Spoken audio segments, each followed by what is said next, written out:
Hey, thanks for stopping by. Today we're going to talk about tricolor acrylic. Fairly new to the market. I've been playing with it quite a bit. I posted this project on a number of forums and I got a lot of private messages asking me to cover a little bit more information about this particular product and how you use it. I've been purchasing this from LoneStarAdhesive.com. It's made by Romark. And the tricolor acrylic, it's thin, it's 1/8 inch material. And the way this acrylic works is you have a white coating on the top, so the white acrylic's on the top. The blue acrylic is next, and then the red acrylic is a last. And so what you got to do is determine your laser settings for an engrave to get through the white into the blue, and then through the white and the blue to get to the red. And so I'll show you a quick diagram after the intro so you can see what I'm talking about. And then we'll jump into LightBurn and I'll show you the tips and tricks that I use to get a good quality engrave on this 3-color acrylic. They make more colors than red, white, and blue. They've got other colors, so check that out. But the beauty of this material is you can put some double-sided tape on the back of it and use it like this. You can use it for signage. That's what I use it for primarily, is signage. It's great because it provides you 3 different colors and just gives you a little bit more pop from a signage perspective. You're not just locked into 2 different colors. So it's a little bit unique, and once you determine how to engrave the different colors, it's a lot of fun and you can create some really unique projects with it. So I'll jump into this next slide and just show you a demonstration on kind of how this stuff is made and what you're doing to achieve the different colors. And then we'll jump into LightBurn and I'll show you the settings that I'm using for this. And I will tell you that it's a little trickier than just using 2-color acrylic, where you're just engraving the top color off and you've got another color and you're done. Because the blue layer that's in the middle of this is pretty thin, so you can't take too large of jumps when you're trying to dial in your power to see where that engraved setting is to get the blue. Like I said, the white's pretty thin, the blue is pretty thin, and then the majority of this acrylic is red. And so that's kind of the tricky part, and it's really not tricky as long as you understand that it's going to take some little fiddling to get your settings, and then usually once you get your settings down, it's very repeatable. I will tell you that usually when you're using the tricolor, most of the time you're going to be doing more than one pass. I really found that this product shines and it's a lot more vibrant if you take a second pass on your colors to kind of clean it up. You can do it in one pass, but what I've found is the colors are a little subdued and there's not really much of a way that you can get that real bright color with just a single pass. So it is going to take you a little bit more from an engraved perspective, and you should build that into your pricing if you're going to use tricolor acrylic. So let's go ahead and I'll show you what I do, how I use this, and before long, you guys are going to be able to use this product on many things that you offer. So appreciate you hanging in there today. Let's jump in.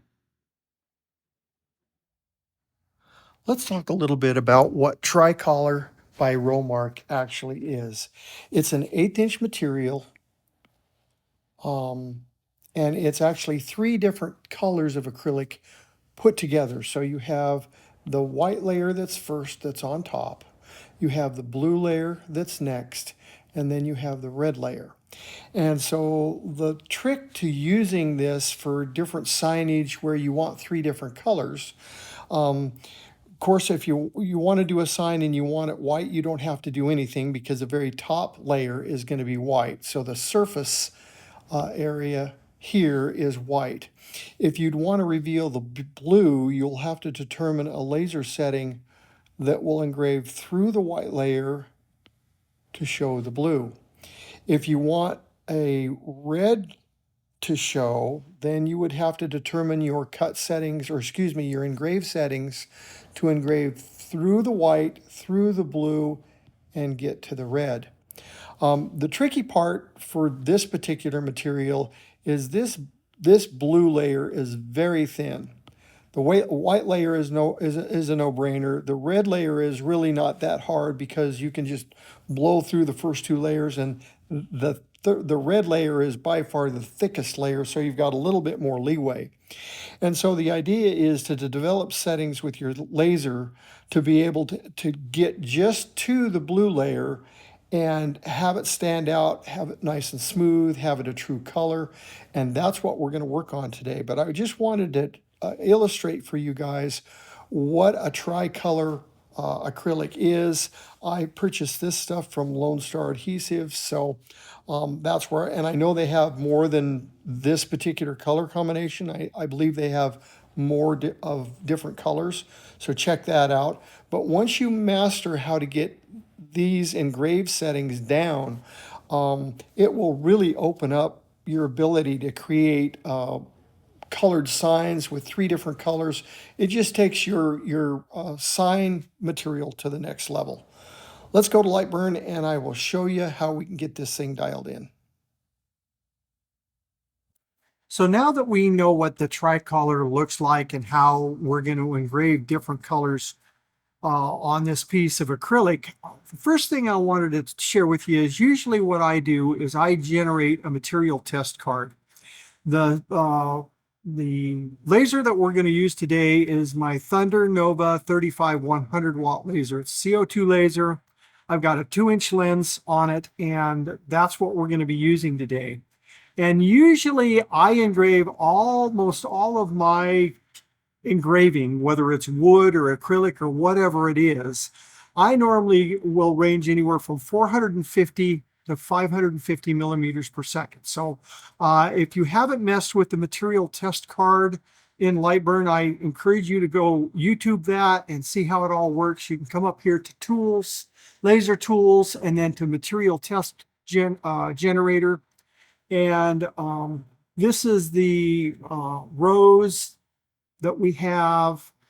This is going to be the speed on this side and the power on this side. And so again, so what I'm going to do is I'm going to set this initial test card up, starting at 450 millimeters per second and ending in 550 millimeters per second. So that gives me my normal range that I'm going to engrave. And then I'm going to start at 12% and I'm going to end at 25%. And we're going to go ahead and engrave this and see what we get. Again, sometimes this is a trial and error. And this material test card feature in LightBurn is a great tool because you can do a lot of tests quickly. And so that will give us our parameters. Then over here, this is going to give us, because we're engraving, we want it to be a fill. Pay no attention to this stuff up here. It's going to build its own stuff.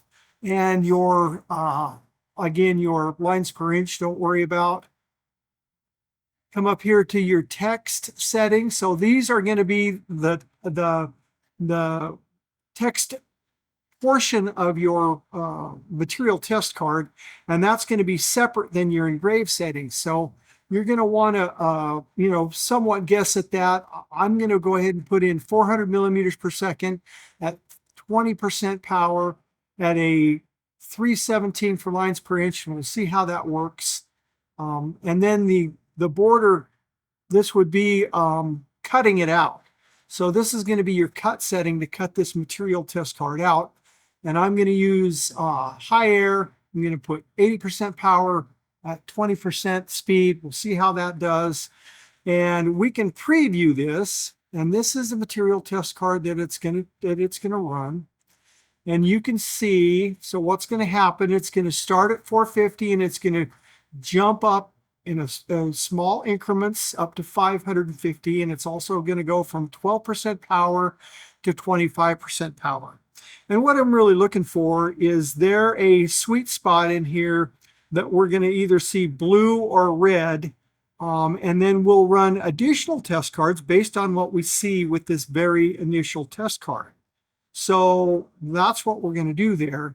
One thing I will tell you that you want to make sure that you do before you use this test card is when I say start here, it's going to send it to the laser and immediately start the test card. So you want to make sure that your material's in the laser that it's focused, it's set up the way it should be, because when you hit start here, it doesn't send it to the laser and then you start it from the laser. It's going to start it right here from LightBurn. And so if you're not ready for it you think it's going to go to the controller and you can start it from the controller, that's not how this works. So let's go ahead and engrave this very first test card, see what it looks like, and we'll go from there. Okay, let's go ahead and get this material test card cleaned up. As you saw when we took it off the laser, it didn't look very good. I highly recommend using one of these magic erasers. That seems to work out really well. And remember, this is just our test card. This is just to see if we're even in the ballpark. It looks like we might have gotten a little bit lucky just because it looks like we have two different colors here. So I'm going to just take this and wipe it off and get it somewhat dry. And you will see here that it looks like we got lucky. So we've got my speed from 450 to 550 on the left-hand side, powers on the bottom from 12 to 25. And it looks like we've got two different colors, meaning that this area will produce a blue color, and these higher power settings will produce a red color. And so it looks like we've got lots of options for our blue color, just because it's only just removing one layer, which would be the white color. And then you notice that the red has kind of a grayish color to it. And what I've seen with most CO2 lasers is, especially for red, not so much for blue, but for red, you almost have to do a second pass to clean that red up and get rid of that gray area that you see. And so what we'll do is we'll probably create one more test card for the red, just to see what else we can do here. And we will start at probably 25 and maybe go to 40 or something like that. And then we'll have a great range for our blue and for our red, and we can go ahead and work that out. You notice that the blue looks good. There's no gray area in the blue at all. So you might not have to do a second pass on the blue, but I can guarantee you that on the red, or at least for the projects I've done, almost always I've got to do a second pass on the red. And so the idea is to get down to the red color and then use your same speed with a lot smaller power, and you're just kind of skimming that gray color off of that, and it's just residue from the engraving. A lot of times before I will clean this up, you can take compressed air and blow the dust off of this. That will make a big difference. But it looks like we've got a great start. I'm going to run one more test card. We'll go jump back into LightBurn. We'll reset that so we can look at good settings for red. And then we'll talk about the do's and don'ts when it comes to these two colors. Let's jump back into LightBurn and we'll make another test card, get it cut out, and we'll come back. Now that we've got the test card done and we've got our two choices for our blue and our red, what I've done is I've just made some squares here. This is just a little bit over a ½ inch. And then I've offset this ½ inch to make a white border. I put my a separate engraving layer so we could mark on what we did. So we're going to start at 500 millimeters per second at 12% power, and we're going to run it 2 passes. And so in this particular case, for this lighter blue, we're going to come up here. And in this particular case, because the power is the same for the first pass and the second pass, we can just come down here and say 2. And so what it'll do is it'll go over this twice, and we'll see what this blue looks like when it's done with the second pass to get rid of that little bit of gray hue that we see. On the red, we're going to approach it a little bit differently. So on the red layer, which is actually this kind of a lighter blue color, what we're going to do is we're going to go 500 millimeters a second at 25% power to start with, and then we're going to do a second pass, but I want to change the power setting on the second pass on this red one because I don't want to go too deep. So the quickest, easiest way to do that is you don't have to generate a separate layer because your settings change. Just generate a sub layer. So what we're going to do is right over here where you've got this plus and the copy and the minus, this is to add a sublayer, to copy a sublayer, and to remove a sublayer. What we're going to do is we're going to just copy this sublayer. So it just gave us another layer that's going to be fill. We're going to click on that, and we're going to come over here and change this to 12. And now we've got two different processes. If you learn these sublayers, it really makes it nice because you can do a lot of really trick things with virtually no effort. So what's going to happen now is it's going to run this layer first at 500 millimeters per second, 25% min and max power, 317.5 for LPI. And then it's going to immediately go into this sublayer. So it's going to run it a second pass, but with much less power. And so that's how we're going to set up our two color swatches. This will be blue, this will be red.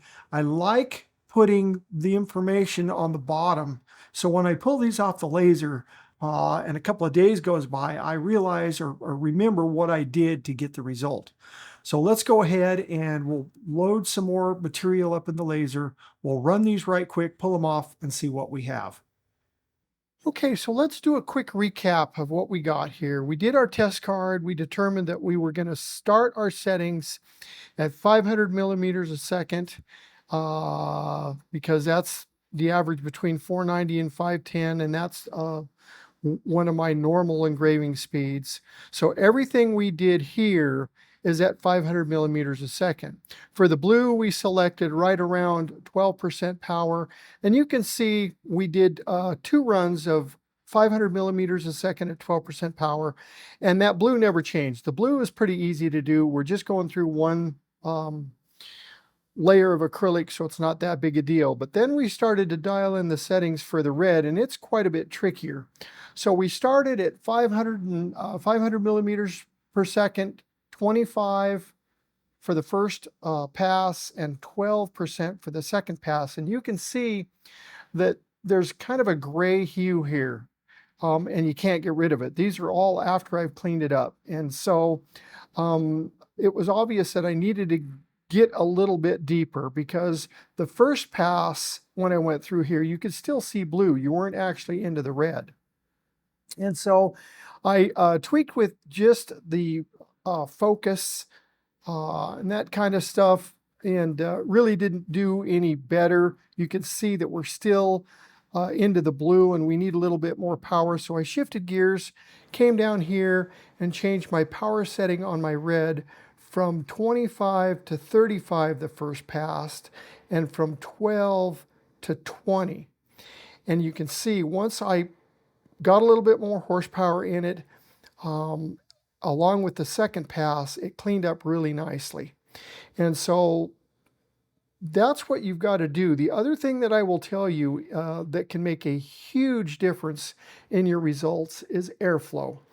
I ran this is exactly the same settings as this.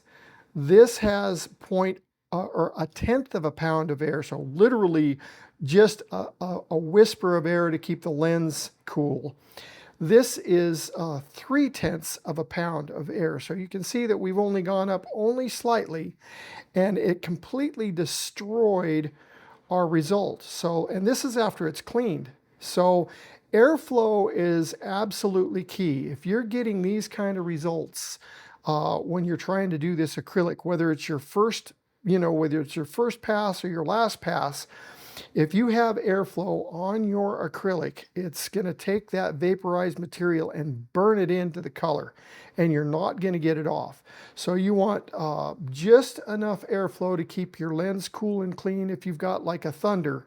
And you do that by adjusting the needle valve below the green light, low volume green light, and that way you can produce results like this. This turned out really good. It's vibrant. There's no gray hue to it.